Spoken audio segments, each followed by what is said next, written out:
Vegas, the entertainment capital of the world, it's the Joe Cortez Show. Hello, welcome to the Joe Cortez Show here in Las Vegas, the entertainment and the boxing capital of the world, all sports. But today we have, well, first of all, let me introduce again my co-host Shelly Stevens. And then we have, with our guest today, is Erika Varga. Erika Varga is from Budapest, and she's going to be here today to explain to you a little bit of life-saving techniques that she uses. She's a trainer. She's been doing a lot with defibrillators, CPR, AED. You've been doing a little bit of to save a lot of lives. Can you tell our audience a little bit what you're doing? Of course. So 15 years ago, I started to teach life-saving.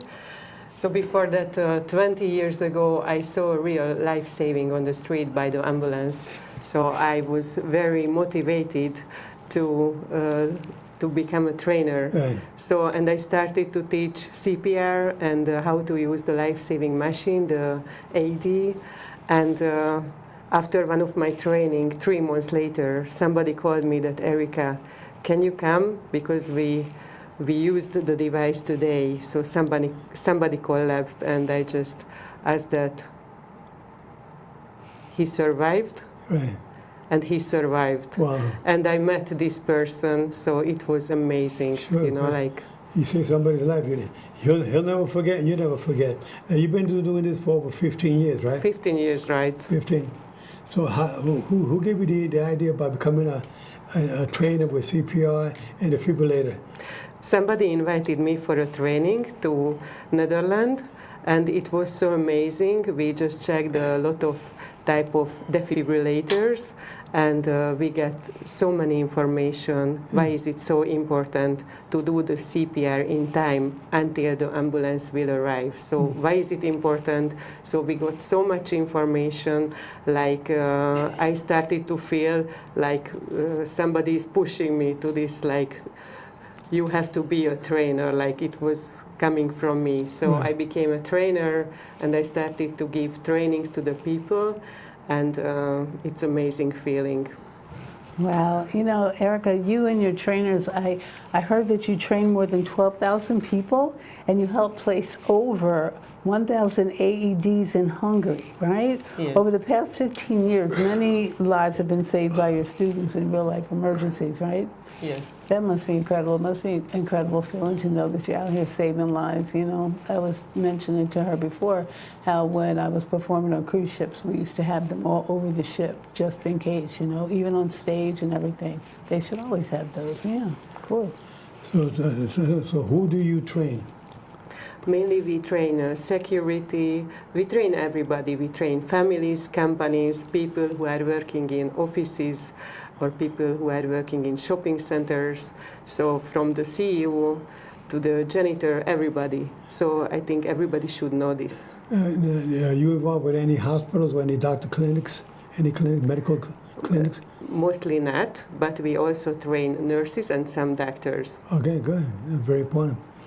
And you have your own defibrillator, right? Do you carry it with you? I think I see something over there. Can you show it and like kind of show people what to do? Yeah, this is the device. Okay.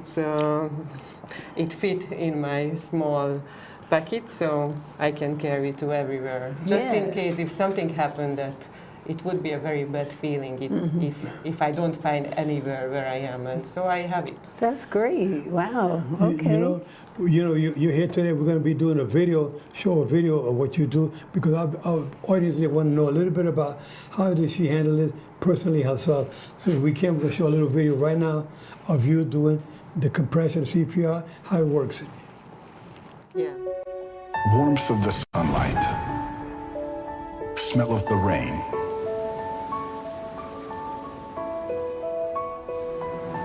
million colors of the rainbow.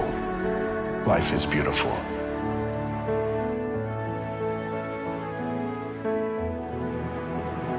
Though it comes to an end. Don't touch patient. Analyze it. Shock advised.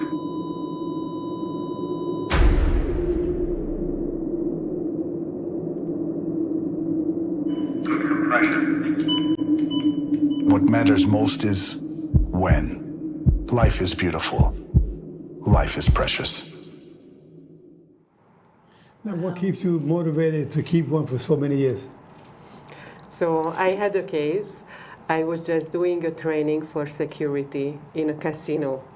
And then I had the feeling that they have to do the CPR more and more and more on more mannequins, more type of mannequins. I had this feeling.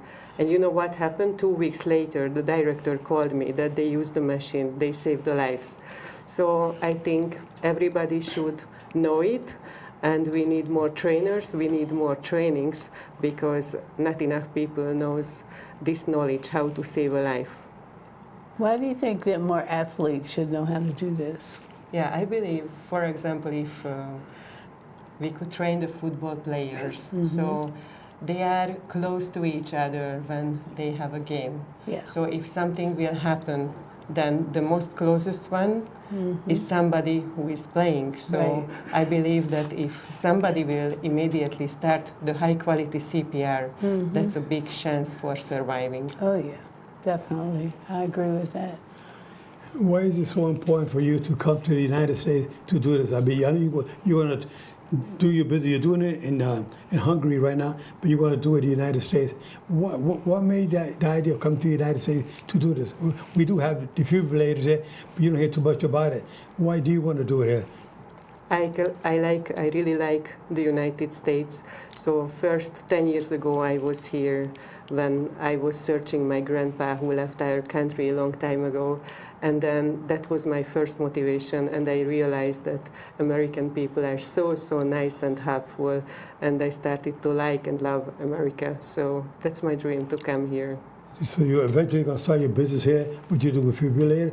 We need more. We've been having it for many years, but not many people like yourself are dedicated to showing individuals out there to how to do this.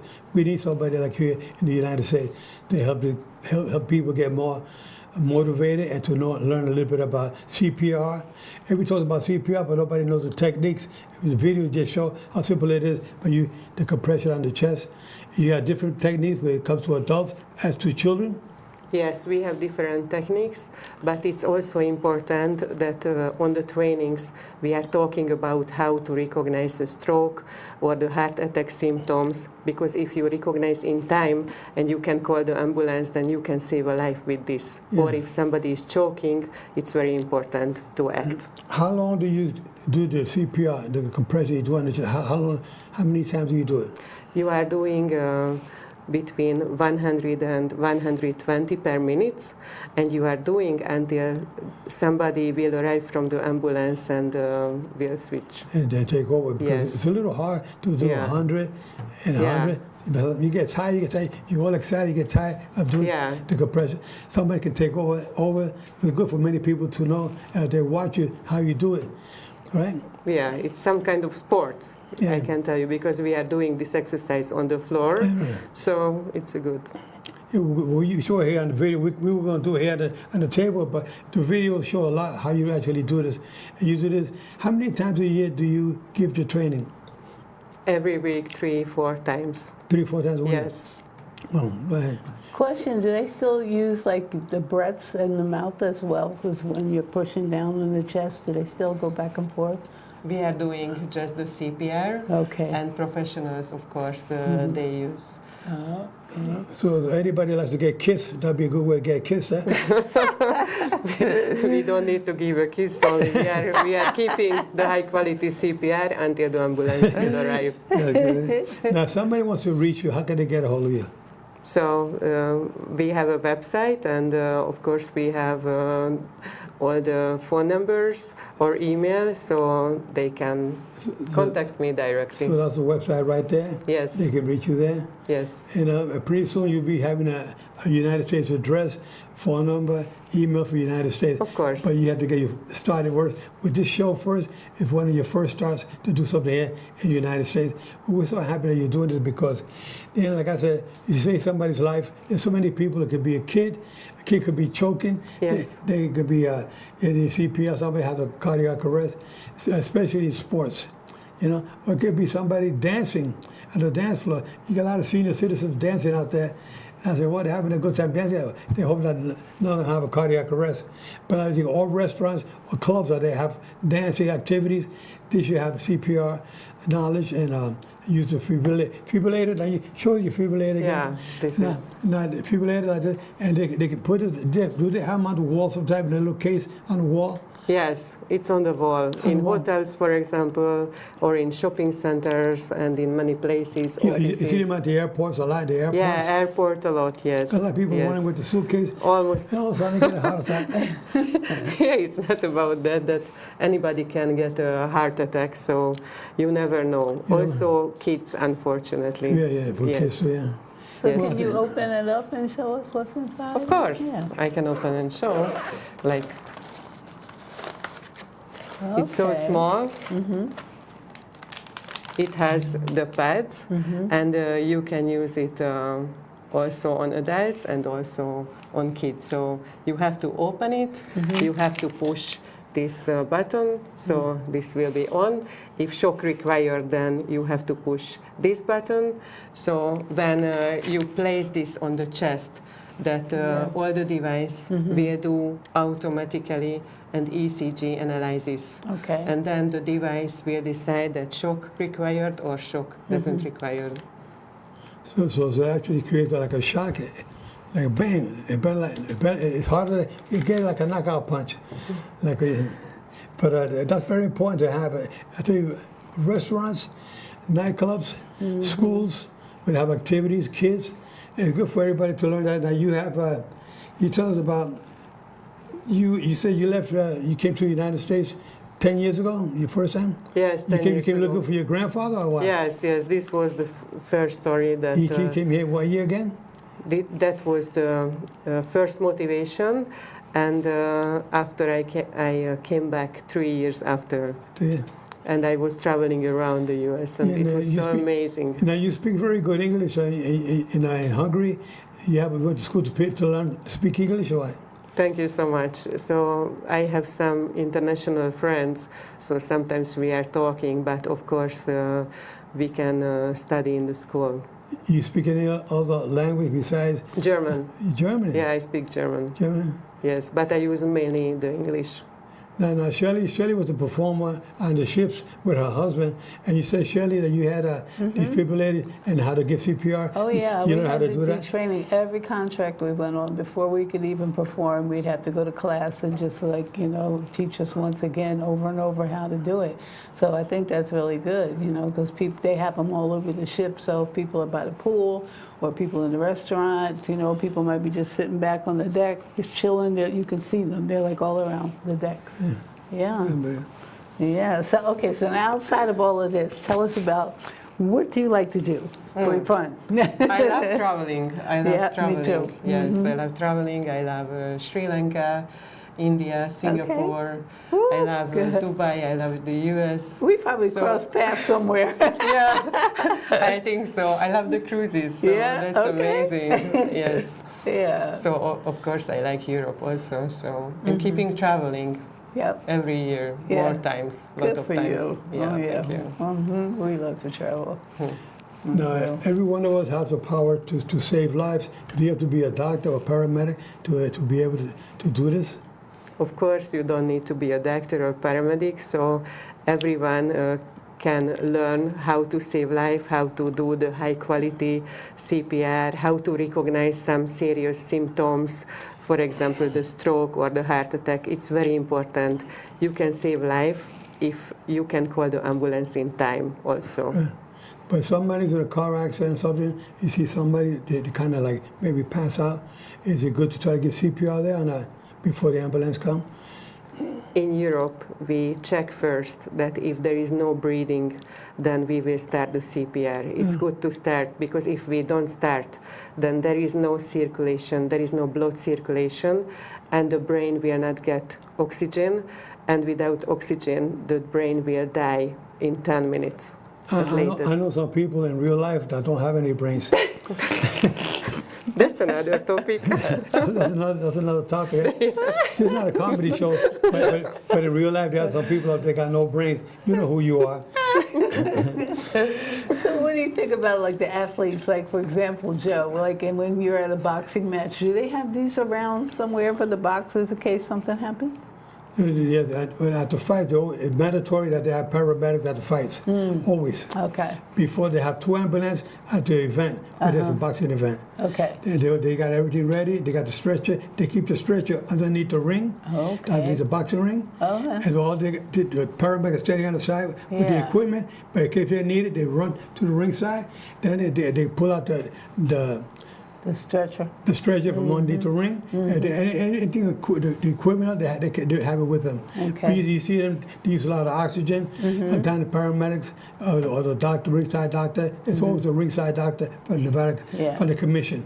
But they need the paramedics there to be there in person Yeah. for to take them away in the ambulance. That's I've good. seen that happen many times. Oh wow. Yeah, we hate to see that, but in real life, like regular walking around the supermarket, you go to a club or something, you see the defibrillators, you don't see them around as much as you do at the airports. I like to see Erika bring that here to the United States, making sure they're mandatory, that every restaurant, when they get a license to open up a business or a club or a place like athletic, it's mandatory that they should have this by law. They definitely should, especially when people are dancing like at Lola's. You've seen them there, how they go crazy at Lola's every night. Hear that, TJ Carlos? We need to get one of these in there because you never know about these people. Yeah, you need defibrillators around, especially a lot of seniors. I always say, defibrillator, where are you? Defibrillator. The guy going to go down any second.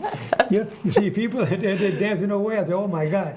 They're so happy dancing. Yeah. I said to myself, they better get somebody right. better learn how to do CPR or have a defibrillator ready at a restaurant, nightclub, or wherever.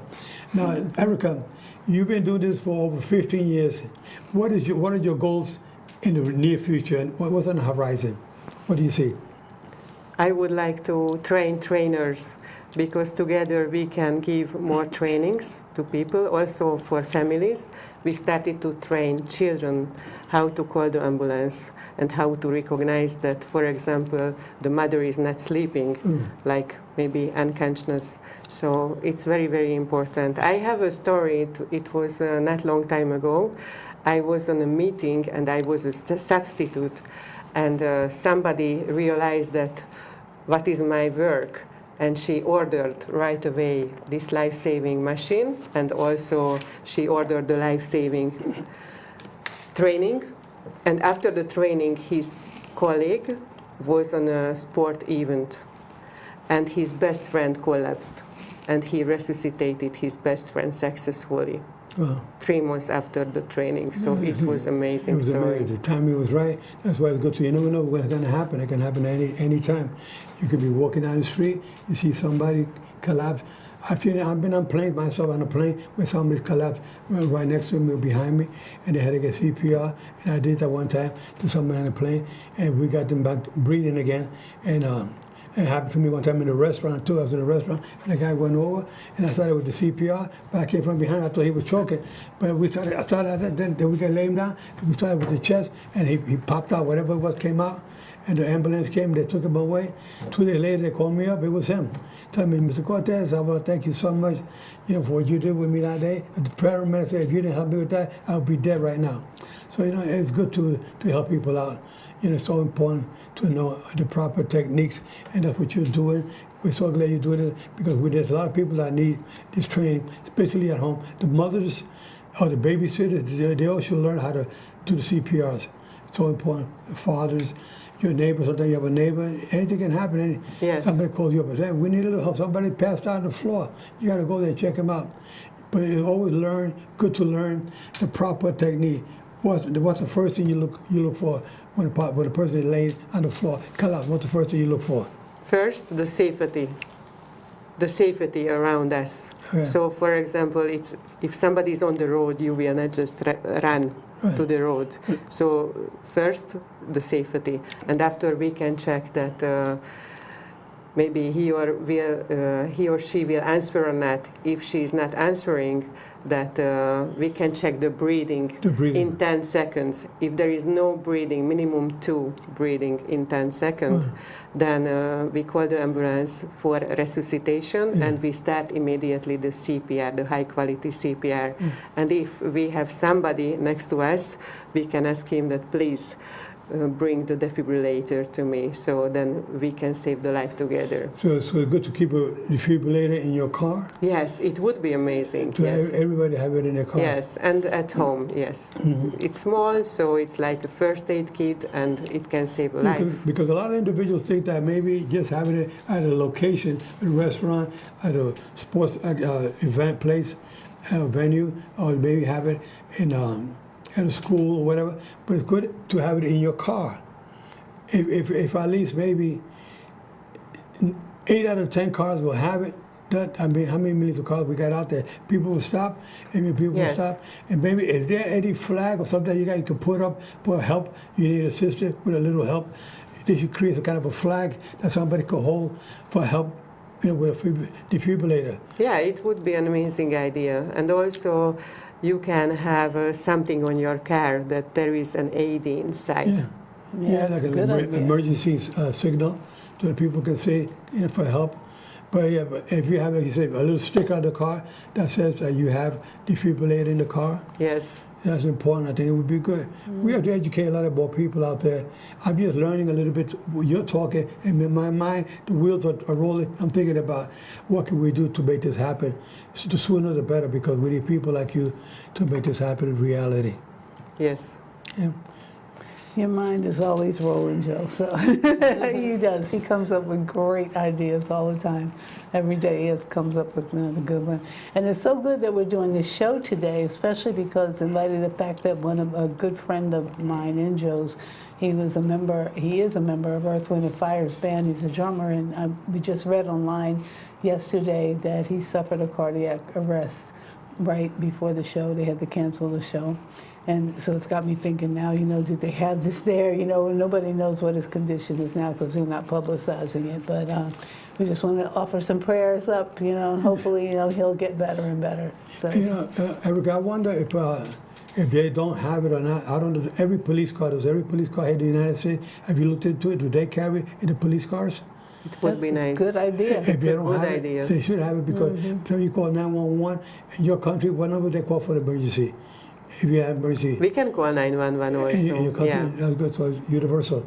So we should, every police officer in the car, they should have defibrillator, and they should also have the training program for the police department and the fire department, the techniques, how to use defibrillator and the CPR. That's a real good idea. I think it should be mandatory that every country, every state, every city, every county should have defibrillators, techniques where everybody can learn how to use it. Exactly, so they'll have it together by the time the ambulance does get there. You know how the traffic is in Las Vegas, how long it would take for the ambulance to get there. If the police cars had them, that would be great. I'm the kind of guy, I'm always stopping to help somebody out on the highway. I hate to see that, but sometimes you see somebody waiting, nobody, all these cars go by, and before the ambulance gets there, or the police, it's too late. So it's good to have a little knowledge to use CPR. I mean, I'm going to go home again and practice a little bit more and share more with my family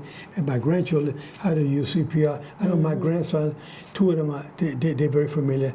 My oldest grandson, Ricky, he's in the Air Force, and my youngest grandson, Bryce, is with the fire department here in Las Vegas. So they have knowledge of that, but not enough people take it seriously enough to learn, to get classes, and to utilize the technique. That's why I'm glad we got you on the show to show us individuals out there watching. You guys out there watching this show is not about bragging or about anything. We're here to helping people.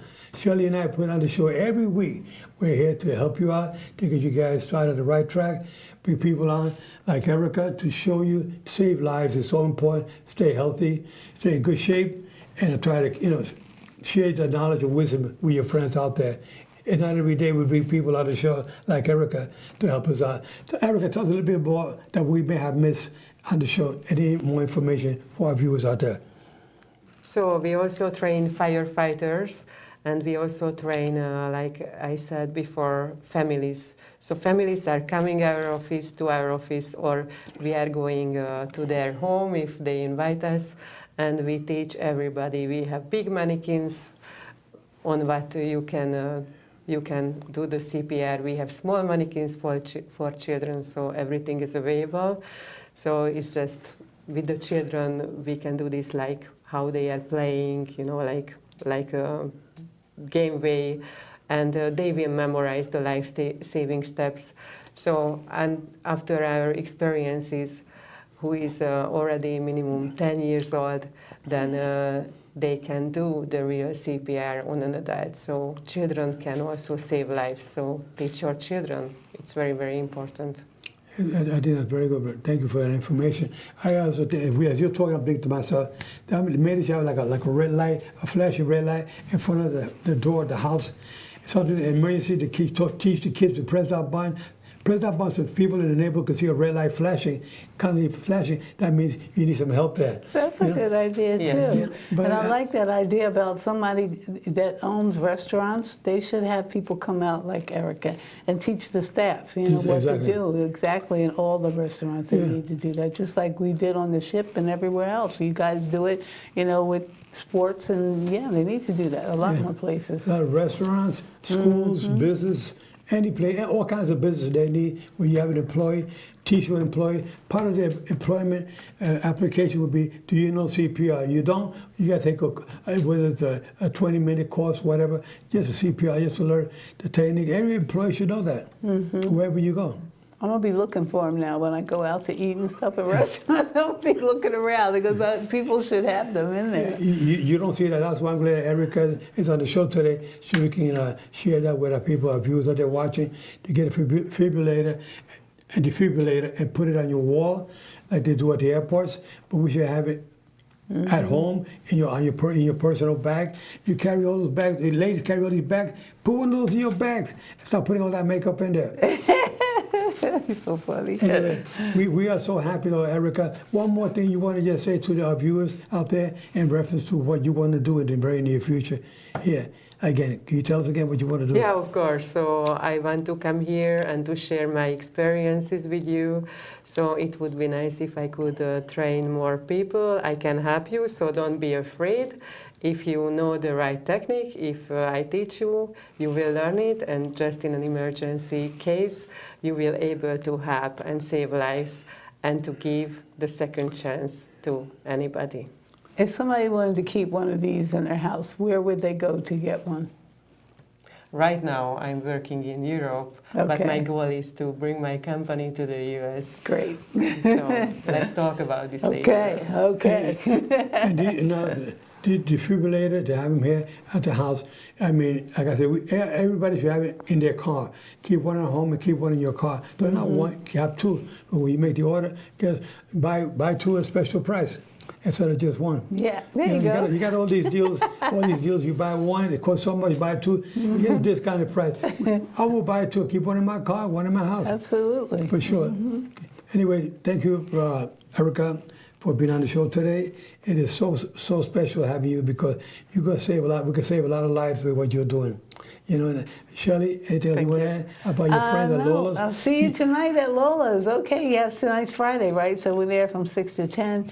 And then tomorrow, 6 to 10. Sunday, we are there too from 5 to 8. Yeah. And then, So you're there 5 nights a week. Not many people here in Vegas get to perform 5 nights a week. I know, at one we're very location. lucky and very blessed. You're one of the few that has a residency for 5 nights a week. Yeah. That's good. Yeah. We're very proud of you and your husband, Wesley. You guys been doing great. Our husband played with the Stylistics and the Commodores back in the days. Yeah. And here you are. You guys still going like if it was just yesterday. With your music is beautiful. Yeah. Yeah. A lot of fans come there. A lot of fans. We have a big following following you guys at Lola's every week. Yep. Every week we get to meet new people. Yeah. I'm always there. He's always there. I always got to say hello to everybody. I shake hands with everybody. People think I'm the manager there. I know. I got to go to every table, shake hands with everybody. He does, and if he's not getting up to talk to them, time they will come over and talk to him, I'm like, but you know I'm getting ready to go to break. I'm going to start putting my purse in the seat next to him because when I go over there, it's so full I can't sit down. So I just said, well, okay. What we're going to do, Erika, we got to get some flyers with information to give out. We can start getting you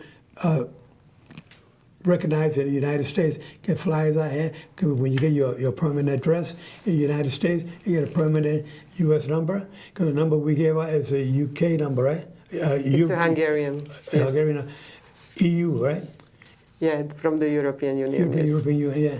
European Union, but we're going to get United States of America. You could do both. You could be worldwide. Everybody going to know Erika Varga worldwide. You know, Yes, Europe, United States, Asia. Everybody say, wow, we know that girl from Hungary, from Budapest.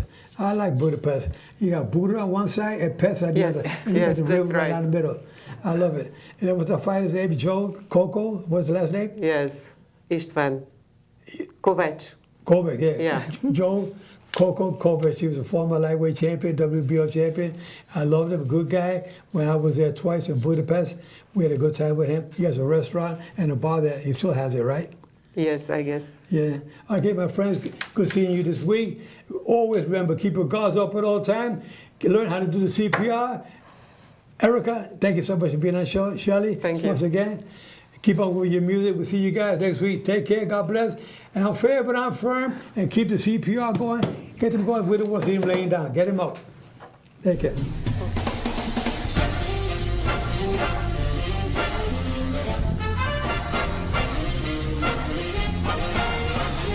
Live from Las Vegas, the entertainment capital of the world, it's the Joe Cortez Show.